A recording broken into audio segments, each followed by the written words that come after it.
최근 갈수록 이제 만성 기침 환자들이 늘어나는 추세입니다.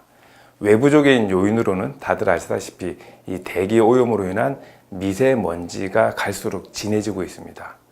이제 내적인 원인으로는 한국의 급한 문화를 들 수가 있는데요. 급식, 과식, 폭식, 흔히 삼식이라 그래서 빨리 먹고 급하게 먹고 먹을 때 많이 먹게 되는 이런 식습관이 또한 만성 기침을 부르게 됩니다. 자세히 살펴보게 되면 대개 만성 기침은 비염, 천식, 그리고 식도염에 의해서 악화되거나 유발되는 경우들이 많이 있습니다. 먼저 비염을 가지고 계신 분들은 그 비염 때문에 생기는 콧물을 그 코 안쪽 편으로 삼키는, 흔히 후비러라 그래서 해서 삼키는 이런 습관을 가지고 계신데요. 이렇게 넘어갔던 콧물이 이 인후두 부근에 천돌에 닿게 되면서 염증을 일으키게 되고 그 염증이 간질간질하면서 기침이 유발되게 됩니다.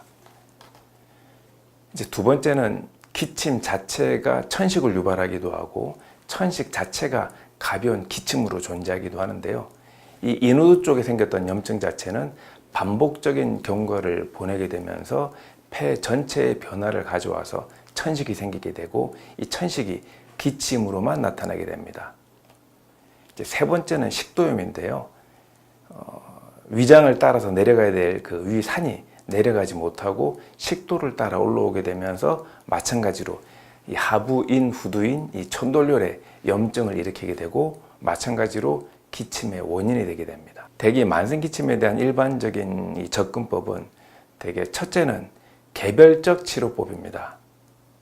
물론 이 개별적 치료법이 그 질환 하나에 의해서 만성 기침이 유발됐을 때는 효과적이지만 대개 연세가 드시고 만성 기침이 오래될수록 복합적인 양상을 보이기 때문에 한 번에 치료해야 될 필요가 있습니다. 두 번째는 항염증 치료입니다.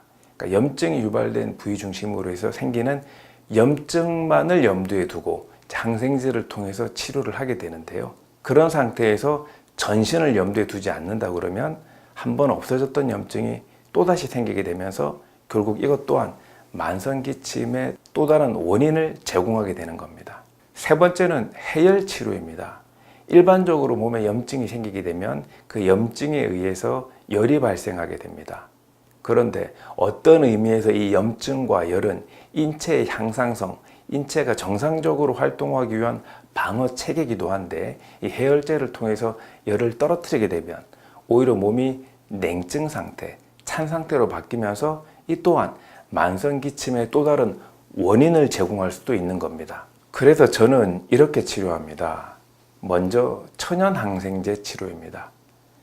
결국 기침이 유발되는 것은 이 하부인후두의 염증과 이 염증에 의해서 이루어지는 가려움증, 그 가려움증을 해결하기 위한 방편으로 기침이 발생되는 거기 때문에 천연항생제를 통해서 이 인후두 하부의 천돌혈에 직접적으로 치료를 해서 염증을 국소적으로 국한해서 세부적으로 이렇게 떨어뜨려주는 치료를 하게 됩니다. 두 번째는 전신염증 치료입니다. 이를테면 이 만성기침 상태에서는 인체가 과항진되어 있는, 이를테면 교감신경이 과항진되어 있는 상태를 보이는데요. 이런 과정을 통해서 눈에 보이지 않는 염증들이 몸 곳곳에 있게 됩니다.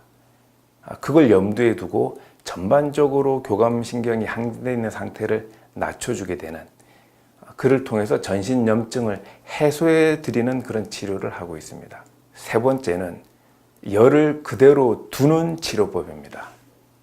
열이 다소 발생했다고 하더라도 느끼시는 환자분들이 크게 불편해하지 않으시면 그 열을 끄기보다는 어느 정도 두고 보면서 몸이 좋아지면서 저절로 그 열이 떨어지기를 기다리는 치료를 저는 지향을 합니다. 그렇게 해야 몸이 냉증 상태로 빠지지 않게 됩니다.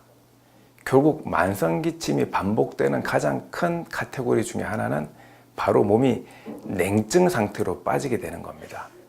따라서 열을 꺼트리기보다는 그대로 두어서 기초 체온을 유지할 수 있도록 도와드리면서 냉증 상태로 빠지지 않게 되니까 결국 만성기침이 반복되는 그 카테고리를 끊을 수가 있는 것이 이 만성기침 치료의 핵심이라고 할 수 있겠습니다.